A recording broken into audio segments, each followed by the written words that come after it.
하나님이 창조하신 우리 눈에 보이는 자연계는 다 그림자입니다. 사람이 육체가 있습니다.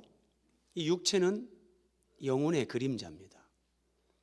하나님이 사람이 음식을 먹고 살게끔 만드셨습니다. 사람이 먹고 사는 이 육체의 음식은 영혼의 양식에 대한 그림자입니다. 사람이 아무리 육신의 음식을 잘 먹어도 영혼의 양식으로 채워지지 않으면 행복이 없습니다. 그러면 영혼의 양식이 뭔가? 그게 바로 예수 그리스도입니다. 하나님은 사람을 창조하시기 전에 이미 그렇게 계획을 하셨습니다. 사람은 사람이 먹는 음식이 그 사람이 됩니다. 그래서 하나님은 사람을 하나님의 형상대로 지으시고 사람이 예수 그리스도를 영혼의 양식으로 먹게 하십니다. 그러면 그 사람의 영혼이, 사람 존재가 예수님의 생명과 예수님의 성품으로, 예수님의 형상으로 사람이 그렇게 변화가 되는 겁니다. 우리가 마시는 물, 이것도 다 예수 그리스도 성령을 가리키는 겁니다. 여러분, 사람들이 TV 켜면 제가 보면 정말 이 홈쇼핑에서 옷을 얼마나 많이 파는지 어떤 때 보면 참 재미있기도 합니다. 그런데 여러분, 제가 예전에 그랬습니다. 저희 딸들이 아빠 옷 좀 사달라, 옷 좀 사달라. 제가 그때 사줄 수도 없었지만 저는 이렇게 얘기를 했습니다. 옷은 다 예수 그리스도로 옷 입는 것에 대한 그림자니라. 성경에 말씀하세요. 너희는 예수 그리스도로 옷 입어라 그러거든요. 그래서 이 옷을 사려고 하지 말고 예수님을 더 알아가면서 예수님으로 옷을 입거라. 네. 저희 딸들은 아직까지 아멘을 안 합니다. 자, 우리가 집이 중요하죠. 근데 여러분, 이 집도 그림자입니다. 우리가 하나님이 거하시는 하나님의 집입니다. 하나님이 우리의 거처가 되신다. 시편에 그렇게 말씀하십니다. 신비입니다. 신비. 이 물질 세계, 우리가 살아가는 이 세계에 우리가 만지고 보고 듣는 모든 것들은 다 그림자인데 그 그림자의 실체가 바로 예수 그리스도입니다. 그러면 하나님은 왜 모든 것을 예수 그리스도로 귀결되게 하시는가? 하나님의 형상대로 인생을 지으셨는데 사람은 아담이 선악과를 먹기 전에도 죄를 짓기 전에 그 인간의 모습이 하나님이 계획하신 하나님의 창조의 완성이 아닙니다. 하나님이 보시기에 심히 좋은 상태로 사람을 지으셨는데 그 상태에서 이제 창세기 2장에 가면 하나님이 일곱째 날을 복주사 거룩하게 하셨다 그럽니다. 그 일곱째 날은 예수님이 재림하시는 그때까지 우리가 살아가는 지금이 일곱째 날입니다. 그리고 그 일곱째 날에 하나님은 우리에게 복을 주시는데 그 복이 예수 그리스도고 그 예수 그리스도를 통해서 우리를 거룩하게 변화시킵니다. 거룩은 하나님의 속성입니다. 우리를 예수 그리스도 안에서 거룩하게 변화시키는 것은 예수님이 하나님의 아들이시면서 하나님이십니다. 피조물인 우리를 하나님의 영광과 생명에 참여시키기 위해서 이 존재의 변화의 과정, 이게 인생입니다. 그리고 어떻게 우리를 변화시키냐? 내 노력이나 고행이나 수행이 아닙니다. 오직 예수 그리스도로요. 그래서 성경은 어디를 펴든지 하나님이 예수 그리스도를 우리에게 계시해 줍니다. 그 예수 그리스도를 만나고 그 예수 그리스도를 영의 양식으로 먹을 때만이 우리는 하나님의 뜻대로 하나님의 생명과 성품으로 거룩한 존재로 변화될 수 있습니다. 그래서 성경은 처음부터 끝까지 예수님 얘기를 합니다. 자, 오늘 시편 4편 우리가 함께 또 시편을 상고하는데 밤 예배에 나오시는 분들은 이런 시편 이런 말씀 조금은 단단한 음식입니다. 그래서 여러분들이 이런 말씀 잘 듣고 소화 잘 하시면 그 영혼에 더 정말 영혼을 살찌게 하는 윤택하게 하는 그런 영의 양식을 우리가 먹는 거예요. 아이들이 전 먹고 이유식 먹고 정말 갓난아기 때 그러지만 장성하면 그거 먹고 못 삽니다. 단단한 음식, 정말 때로는 입에 쓰지만 내 몸에 좋은 것, 이런 걸 먹는 것과 영혼의 세계도 똑같습니다. 자, 오늘 말씀 한번 같이 보겠습니다. 1절입니다. 표제에 다윗의 시 이렇게 되어 있습니다. 다윗의 시 그렇게 되어 있는데, 다윗이 이렇게 하나님을 부릅니다. 내 의의 하나님이요. 내 의라는 것은 성경에서 매우 중요하죠. 자, 아담이 범죄한 이후에 사람은 하나님 앞에 죄인이 됐는데, 의롭다 함을 얻어야 하나님이 볼 때 그래 너는 이제 의롭다, 그래 너는 옳다, 이렇게 의롭다함을 얻어야 하나님과 관계가 회복되고 우리가 하나님 앞에 나갈 수 있는 거예요. 그런데 다윗이 내 의의 하나님이여, 하나님을 이렇게 지금 부르고 있습니다. 그런데 2절에 보면 다윗이 지금 처해 있는 상황이 어떤 상황이냐면, 너희가 어느 때까지 나의 영광을 변하여 욕되게 하겠느냐, 이런 말을 합니다. 그러니까 다윗의 영광이 지금 실추된 상태. 그리고 1절 보십시오. 곤란 중에 나를, 곤란 중에, 지금 다윗이 매우 인생의 그 곤란 가운데, 어려움 가운데 있습니다. 자, 이 상황 가운데서 다윗이 하나님을 내 의의 하나님 이렇게 불렀는데, 이 배경을 이해하는 것이 중요합니다.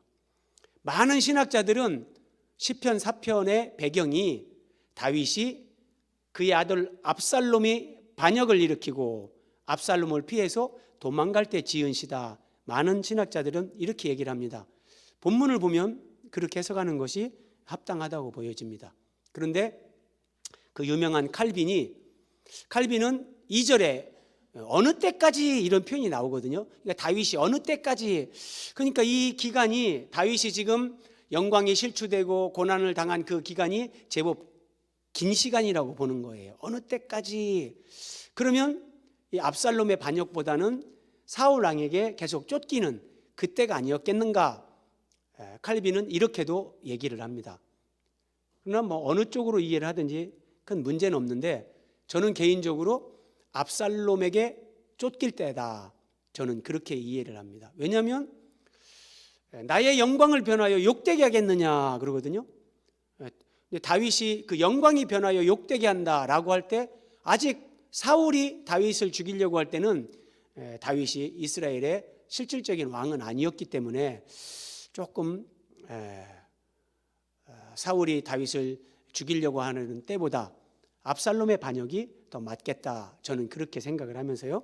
그래서 우리가 이 시편 4편을 상고하면서 다윗이 아들 압살롬이 반역을 일으키고 지금 도망을 가는 그런 상황, 그 곤란한 가운데 있다, 이렇게 생각을 하면서 본문을 우리가 이해하시면 좋습니다. 자, 그러면 다시 한번 보십시오. 내 의의 하나님, 이렇게 다윗이 고백한단 말이에요. 그러면 1차적으로 우리는 이 말씀을 다윗에게 적용시켜야 되는 거예요. 그러면 다윗이 하나님을 내 의의 하나님이라고 부를 때 어떤 의미가 여기에 함의되어 있는가? 하나님의 공의로 반역을 일으키고, 하나님이 나에게 기름 부어 나를 이스라엘의 왕으로 세웠는데 하나님의 주권, 하나님의 질서를 무시하고 반역을 지금 일으키고 여기에 가담한 자들, 하나님 이들을 하나님께서 공의로 판단해 주십시오. 이게 내 의의 하나님, 1차적으로 이런 의미가 여기에 포함이 되는 겁니다. 그런데 1절을 다시 보십시오. 내 의의 하나님이요 내게 은혜를 베푸사, 이럽니다. 내게 은혜를 베푸사. 성경은 성령의 감동으로 기록된 건데 단어 하나가 그냥 기록되는 것이 없습니다. 의, 은혜, 이 말씀을 두 개를 연결하면 신약으로 가면 이렇게 해석이 되는 겁니다. 하나님 앞에 의롭지 못한 경건치 않은 죄인들을 하나님께서 예수 그리스도 안에서 은혜를 베푸시고 은혜로 말미암아 그들을 의롭다 하시는 하나님, 이게 내 의의 하나님. 처음에는 내 대적자들을 하나님 공의로 판단해 주십시오. 이런 의미로 다윗이 기도하는 거지만 궁극적으로는 두 번째, 의롭지 못한 자들을 예수 그리스도 안에서 은혜로 값없이 의롭다 하시는 하나님, 다윗은 이 하나님까지를 지금 바라보고 있는 겁니다. 로마서 3장 24절인데 한번 보십시오. 그리스도 예수 안에 있는 속량으로, 속량, 이 노예 생활을 하는 사람을 값을 지불하고 사서 해방시켜주는 거, 이런 것을 속량이라고 하는 겁니다. 그리스도 예수 안에 있는 속량으로, 그러니까 예수님이 우리의 죄값을 십자가에서 죽으심으로 지불하고 이제 우리를 구원하시는 거예요. 하나님의 은혜로 값없이, 자, 이게 내게 은혜를 베푸사 은혜로 값없이 의롭다 하심을 얻은 자 되었느니라. 이게 내 의의 하나님. 심오한 겁니다. 다윗은 지금 여기까지, 그리스도 안에서 나를 의롭게 하시는 하나님의 은혜, 여기까지를 다윗은 깨닫고 바라보는 겁니다. 2절입니다.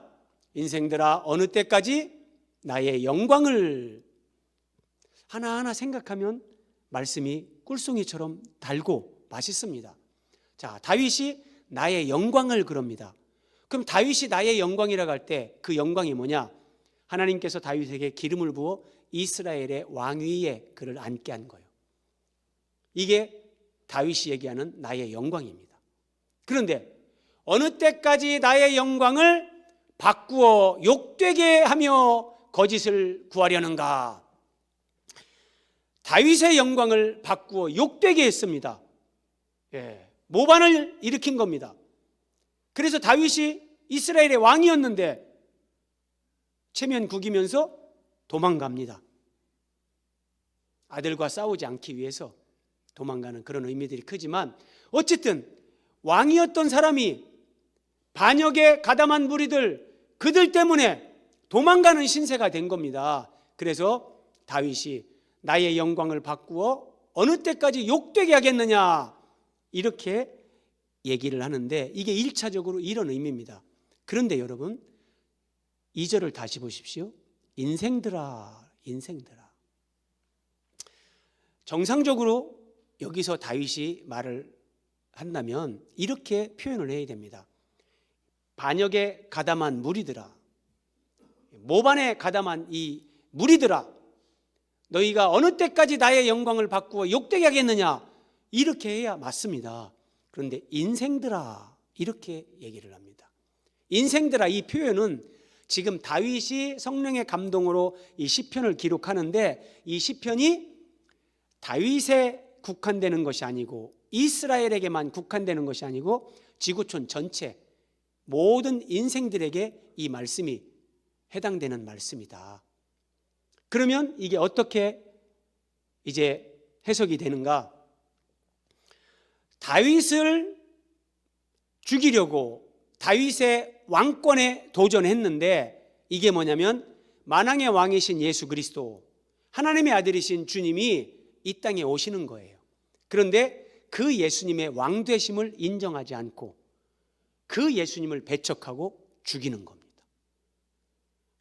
이스라엘의 왕인 다윗이 지금 이 모반으로 인해서 도망자의 신세가 된 것, 이게 예수 그리스도께서 그렇게 자기 백성들, 자기 땅에 왔는데 자기 백성들에게 그 왕되심을 인정받지 못하고 배척당하고 죽임당하실 것, 이것을 지금 하나님은 중의적인 의미를 포함해서 우리에게 계시해 주는 거예요.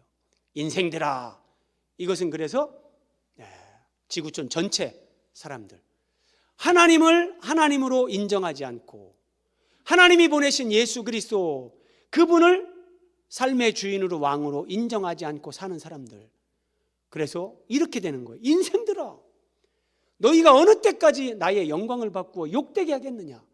하나님의 아들이 만왕의 왕이신데 그걸 인정하지 않으면서 그 예수님을 배척하면서 그렇게 살아가는 거, 지금 이것을 우리에게 보여주는 거예요. 3절, 여호와께서 경건한 자를 택하신 줄 너희가 알지어다 그럽니다. 정말 참 꿀 같은 말씀입니다. 하나님께서 택하신 자가 있다, 이렇게 말씀하시는 거예요. 그러면 여러분, 다윗이 지금 이 시를 기록하고 있는데 여호와께서 경건한 자를 택하셨다. 그러면 여호와 하나님께서 택하신 자, 1차적으로 그는 다윗 자신이죠. 하나님이 다윗을 택하셔서 이스라엘의 왕으로 세우셨어요. 이 하나님이 택하신 자 다윗이에요. 그런데 항상 성경은 다윗을 모형으로 예표로 해서 다윗의 자손으로 오시는 예수 그리스도를 우리에게 계시합니다. 그래서 궁극적으로 여호와께서 택하신 경건한 자 예수 그리스도, 예수님을 가리킵니다. 왜냐하면 하나님은 정말 이스라엘 한 나라를 위해서 다윗을 택하고 예수님을 보내는 게 아니거든요. 하나님의 나라의 완성. 그러면 이것은 다윗이 이루는 것이 아니라 예수님이 이루시는 거기 때문에 궁극적으로 예수 그리스도를 성경은 이렇게 계시하는 겁니다. 한 절 한 절, 한 문장 한 문장, 우리가 이렇게 생각할 때, 그래서 예수님이 그러셨죠. 모세의 글과 선지자의 글과 시편에 나를 가리켜 기록된 모든 것이 이루어져야 하리라. 시편에 예수님의 고난, 예수님의 죽음, 예수님의 부활, 이것이 그냥 쫙 깔려져 있습니다. 앞에서 언급한 것처럼 이렇게 예수 그리스도를 만나고 이 말씀으로 예수 그리스도를 깨닫고, 그러면 이 말씀으로 영적으로 예수 그리스도를 내 마음에 영의 양식으로 예수님이 내 안에 채워지는 거예요.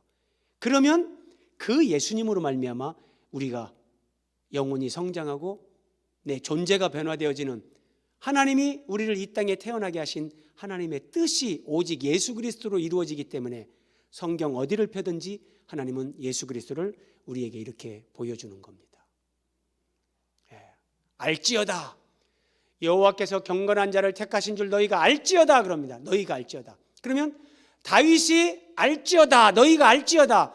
그러니까 이스라엘 백성들에게 다윗 자신은 자기가 왕이 되고 싶어 된 것도 아니고 하나님이 택하셔서 예수 그리스도를 예표하는 인물로 하나님이 나를 택하시고 나를 세웠다. 너희들이 이걸 알아야 된다. 왜 이런 말을 하냐면 다윗을 대적하는 것은 다윗을 세우신 하나님을 대적하는 것이 되기 때문입니다. 구약에서 다윗을 대적한다는 것은 신약으로 와서 예수님을 대적하는 것과 같은 겁니다.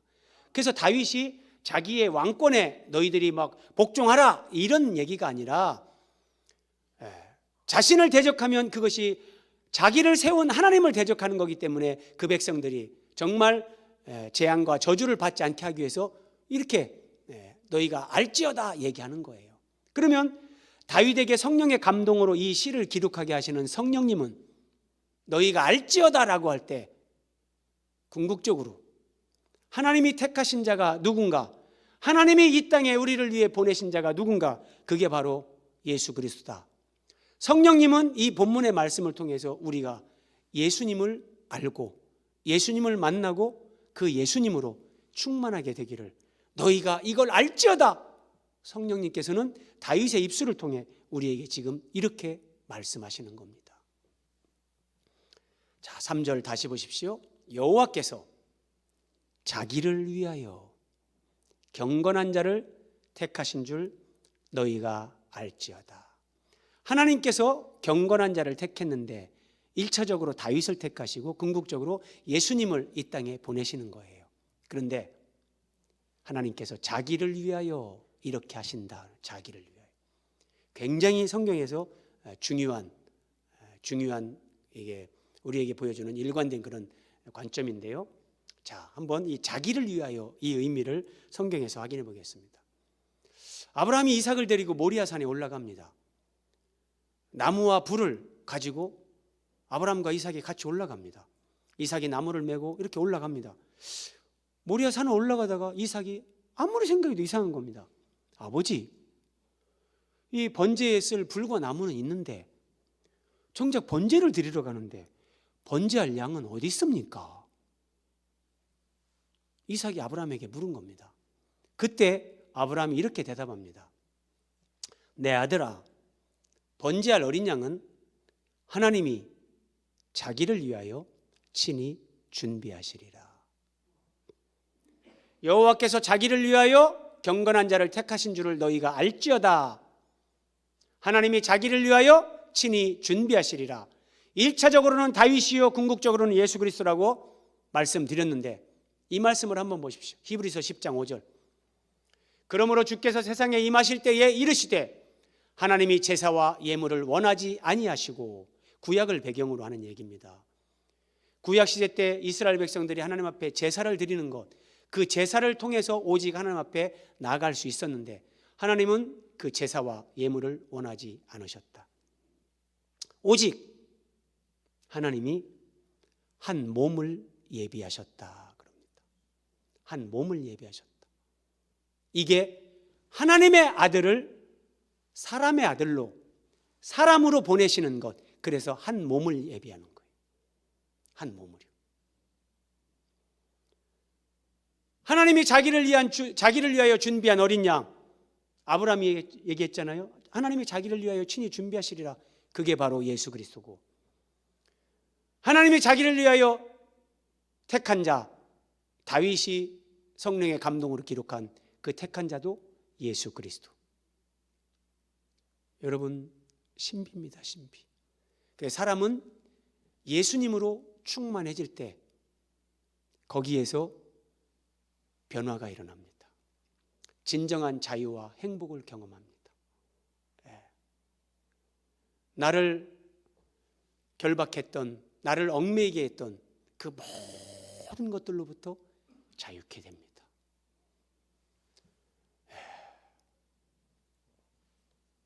단순하게 죽어서 천국 가는 게 구원이 아닙니다.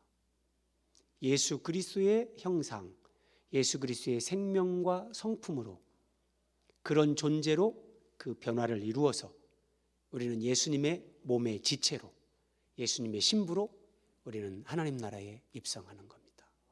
그래서 이 땅에서는 아픔이 있고 고난이 있고 상처가 있습니다.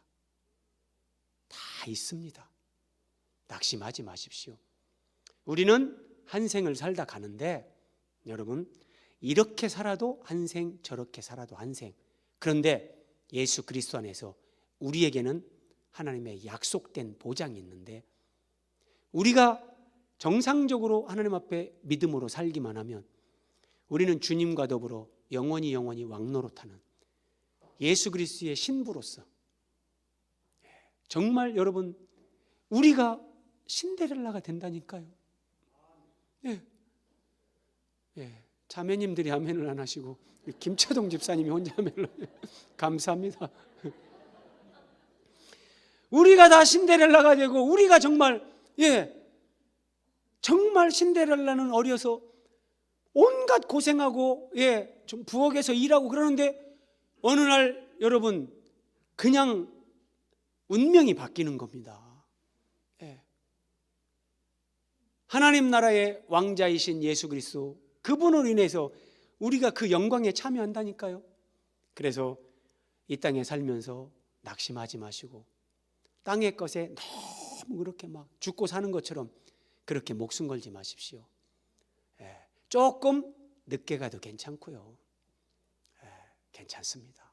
누리면서 하나님 앞에 감사하면서, 그러나 본질적으로 내가 정말 예수 그리스도를 사랑하고 있고 내가 예수 그리스도로 부유하고 행복한가, 그 부분에 대해서는 양보하지 마시고요. 정말 목숨을 걸고 하나님 말씀을 듣고 배우고 기도하고 그렇게 사는 것이 지혜롭고 행복한 사람이란 말이에요. 시편 23편에서도 잘 보십시오. 내 영혼을 소생시키시고 자기 이름을 위하여 의의 길로 인도하시는도다. 지금 자기를 위하여 이 부분을 우리가 확인하는 겁니다. 여러분, 시편 23편 3절에 이런 말씀, 자기 이름을 위하여 우리를 의의 길로 인도한다. 이 말씀이 아멘 이렇게 여러분들이 이제 오면 굉장히 성장하시고 이제 믿음 안에서 성숙하신 겁니다. 처음에 예수님을 믿고 구원받으면 하나님을 위하여가 아니라 나를 위하여입니다.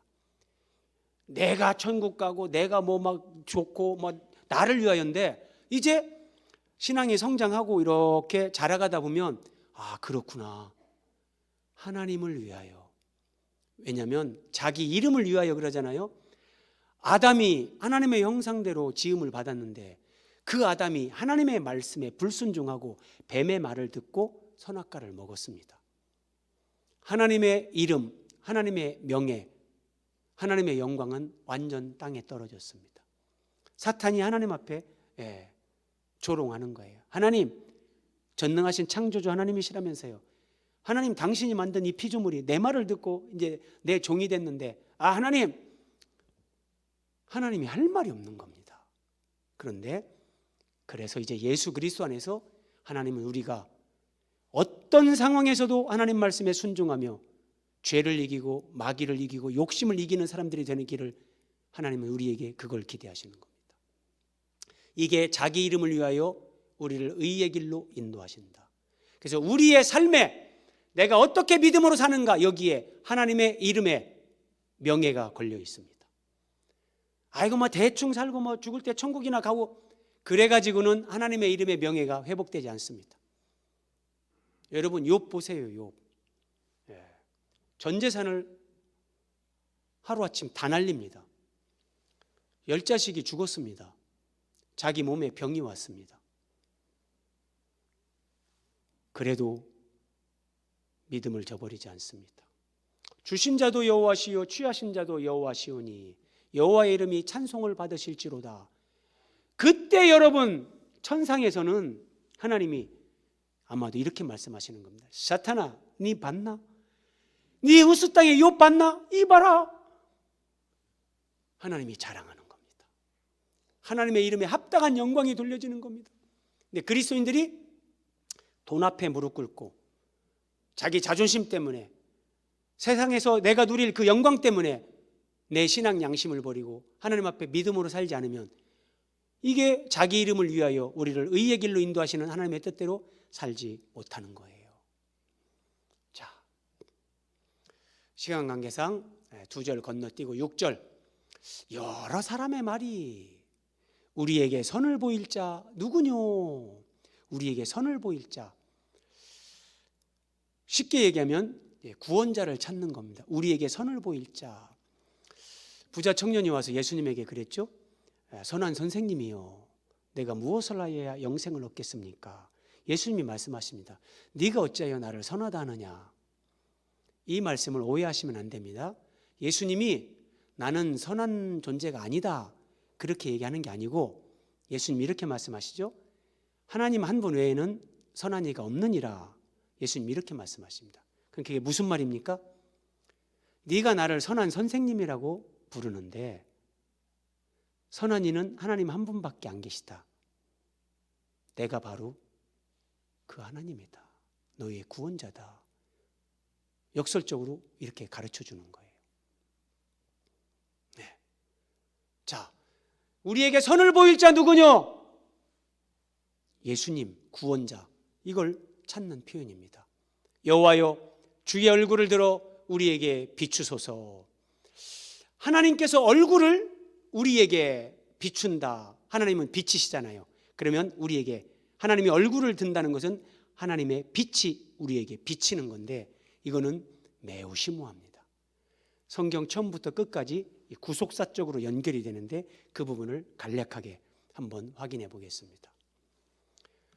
주의 얼굴을 들어 그 빛을 우리에게 비추소서 그랬는데 그걸 설명하는 겁니다. 자, 이사야 59장 2절. 오직 너희 죄악이 너희와 하나님 사이를 갈라놓았다. 죄가 하나님과 우리 사이를 갈라놓았습니다. 그리고 너희 죄가 그의 얼굴을 가리웠다. 하나님이 얼굴을 드사 그 얼굴 빛을 우리에게 비추소서 그러는데, 죄가 하나님과 우리 사이에 하나님의 얼굴을 보지 못하게 죄가 가로막은 겁니다. 그런데 예수님이 십자가에서 이제 죽으십니다. 우리의 죄를 대신 짊어지시고 대신 죽으시는데, 그때 성소의 휘장이 위로부터 아래까지 찢어져 둘이 됐다. 이 성소 휘장, 자, 한번 보세요 여러분. 그림으로 봅니다. 이게 모세의 성막.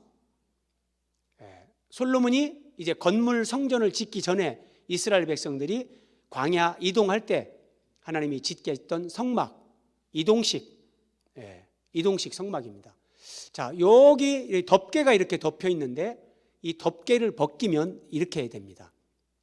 덮개를 벗기면 앞에 3분의 2는 성소라고 하고 뒤에 3분의 1은 지성소라고 합니다. 성소, 거룩한 장소란 말입니다. 지성소, 가장 거룩한 장소, 지극히 거룩한 장소. 그래서 이 지성소에 하나님의 법궤가 있는데 하나님이 거하시는 장소, 상징적으로 이걸 지성소라고 하는 거예요. 그런데 성소와 지성소 사이에 저기 보이는 거 휘장이 치워져 있습니다. 커튼이 치워져 있어요. 왜냐하면 이게 하나님과 사람 사이의 죄 때문에, 죄가 하나님의 얼굴을 가리워서 하나님의 얼굴에 있는 빛이 우리에게 비추지 못하게 됐다. 이것을 하나님은 시각적으로 성막을 통해서 이스라엘 백성들에게, 오늘 우리에게 이걸 보여주는 거예요. 하나님은 위대한 교육가십니다. 하나님보다 더 이렇게 영적인 거, 이런 진리를 시각화해서 설명할 수 있는 사람은 없습니다. 이렇게 구구절절히 성경에 하나님이 상세하게 정말 쉽게, 하나님과 우리 사이에 이 죄 때문에 하나님 앞에 가려져 있구나, 막힌 담이 있구나, 저 죄 문제가 해결이 돼야 되는데 하나님이 약속하신 대로 여호와께서 경건한 자를 택하신 줄 너희가 알지어다. 하나님이 예수 그리스도를 이 땅에 보내시고 그 예수님이 십자가에서 몸 찢고 피 흘려 우리의 죄 문제를 해결하면서 죽으십니다. 이때 예수님의 몸이 찢어지는데, 이때 하나님과 사람 사이에 성소와 지성소를 가로막고 있는 이 휘장이 쫙 찢어집니다. 위로부터 아래로까지 찢어집니다. 위에서부터 찢어지거든요. 그것은 하나님께서 찢었다는 겁니다. 이게 찢어졌다는 의미는 뭐예요? 하나님과 사람 사이에 막힌 담이 제거됐고 죄 문제가 해결돼서 이제는 누구든지 하나님 앞에 나아갈 수 있게 됐다. 이걸 시각화해서 보여주는 거예요. 그림으로 이렇게요. 이렇게 휘장이 제거됩니다. 그리고 이제 휘장이 없기 때문에 누구든지 하나님 앞에 나갈 수 있게 된 거예요. 누구든지요. 예수님을 통해서 하나님 부르면 우리는 기도를 통해서 하나님 보좌 앞에 우리가 나아가는 거예요. 네. 자, 여러 사람의 말이 우리에게 선을 보일 자 누구뇨? 여호와여 주의 얼굴을 들어 우리에게 비추소서, 이렇게 말씀하셨죠. 이것이 신약 성경으로 오면 이렇게 성취가 됩니다. 고린도서 4장 6절에 어두운 데 빛이 빛이라 말씀하셨던 그 하나님께서 예수 그리스도의 얼굴에 있는 하나님의 영광을 아는 빛을 우리 마음에 비추셨느니라. 예수 그리스도를 통해서 예수님의 얼굴에 있는 빛, 이게 하나님 아버지 얼굴의 빛 똑같은 겁니다. 하나님의 영광을 아는 빛을 우리 마음에 비추셨느니라. 성경은 어디를 펴든지, 여러분 이 시편 4편 8절밖에 안 되는데 이 8절 안에 성경의 모든 구원 계시가, 이 복음 진리가 그냥 여기에 다 이렇게 막 박혀 있는 겁니다. 이제 예수 그리스도를 통해서 하나님과 그 관계 회복이 되고 커튼이 제거되고 이제 하나님 앞에 언제든지 예수님을 통해서 하나님 앞에 나아가는 사람들, 구원받은 사람들, 구원의 은혜를 누리는 사람들, 그들이 어떤 삶을 사는가 보세요. 주께서 내 마음에 두신 기쁨은, 구원받은 자들 마음에 하나님이 기쁨을 주시는데, 자, 그들의 곡식과 새 포도주가 풍성할 때보다 더하니이다. 예수님을 모르는 사람들은 언제 기뻐하는가? 곡식과 포도주가 풍성할 때, 소득이 많아지고 재물이 늘어날 때, 그때 사람들은 그것으로 기뻐합니다.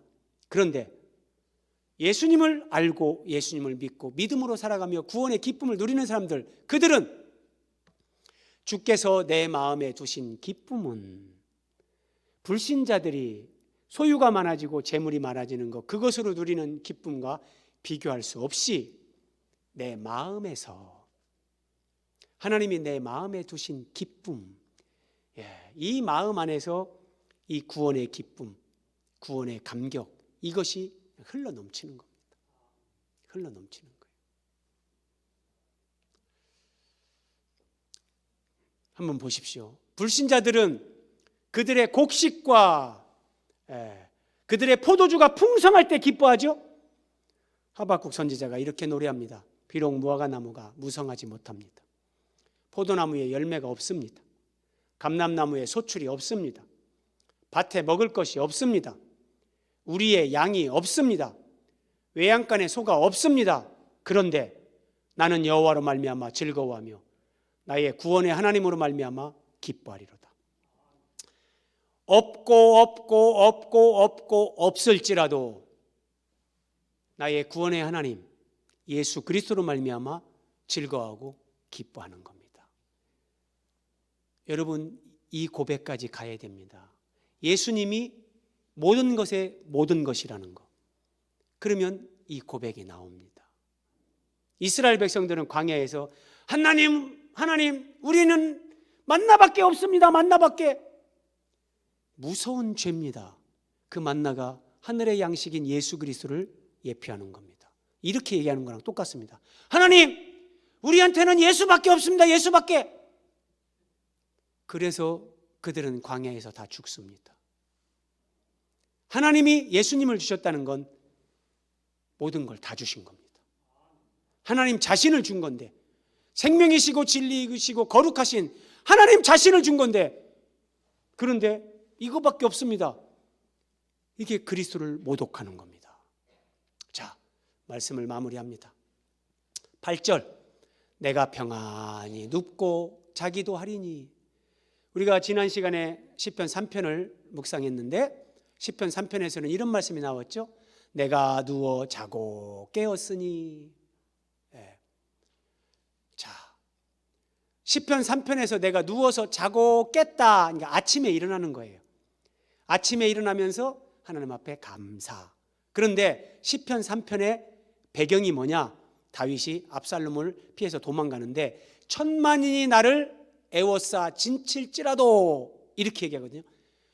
수많은 사람들이 나를 애워싸며 죽이려고 하는 그런 절박한 상황인데 누워 자고 깨고 하면서 아침에 일어나면서 하나님 감사합니다. 찬양하는 겁니다. 시편 4편 내가 평안히 눕고 자기도 하리니, 이건 이제 잠자기 전에 하나님 앞에 감사하는 겁니다. 그러니까 아침에 눈을 뜰 때도 감사, 잠을 잘 때도 감사, 내 마음에 하나님께서 주신 그 구원의 기쁨, 예수 그리스도로 말미암아 내가 누리고 살아가는 그 구원의 기쁨, 감격, 이것이 너무 크고 감사하고 기쁘고 황홀하기 때문에 나의 영광을 어느 때까지 변하여 욕되게 하겠느냐? 지금 다윗은 영광이 실추됐고 곤란 중에 있습니다. 천만인이 나를 에워싸고 진친다 할지라도 절박한 상황에 있습니다. 그런데 아침에도 감사, 한낮에도 감사, 잠잘 때도 감사, 이 삶을 사는 겁니다. 예수 그리스도로 내 존재가 부욕해 되면 여러분, 뭐가 없고 없을지라도, 돈이 없고 건강이 없고 뭐 성적이 좋지 못하고 내가 원하는 게 다 안 돼도 그걸 초월합니다. 우리는 이 삶을 살면서 예수 그리스도에게 점유됩니다.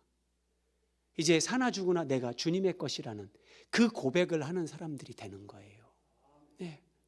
이게 측량할 수 없는, 말할 수 없는 은혜라니까요. 자, 여러분, 이 은혜를 우리가 누리는데 우리는 이 은혜를 전해줘야 됩니다. 아침에 일어나도 감사, 한낮에도 감사, 잠자기 전에도 감사, 이 행복한 삶을 사는데, 구원의 기쁨을 누리는데 이걸 모르고 사는 사람들이 우리 주변에 허다합니다. 종교적인 어떤 전도다, 여러분 그렇게 생각하시면 안 돼요. 내가 누리는 예수 그리스도, 내가 누리는 이 영혼의 기쁨, 감격, 이것을 전해주지 않는다면 우리는 직무유기를 하는 겁니다. 그렇죠? 내가 그 주님을 누리지 못하고 있든지 그렇게 알고 있으면서도 내가 전해주지 않는 직무유기를 하는 겁니다. 그래서 한 영혼을 위해 기도하십시오. 그리고 그 영혼을 위해 여러분들이 노력하고 그 영혼을 주께로 인도하기 위해서 기도하면서 하나님은 내가 누리는 그 주님을 다른 사람들도 그렇게 누리기를, 우리를 통해 그런 구원의 역사가 이루어지기를 그렇게 기대하시는 겁니다. 기도하겠습니다.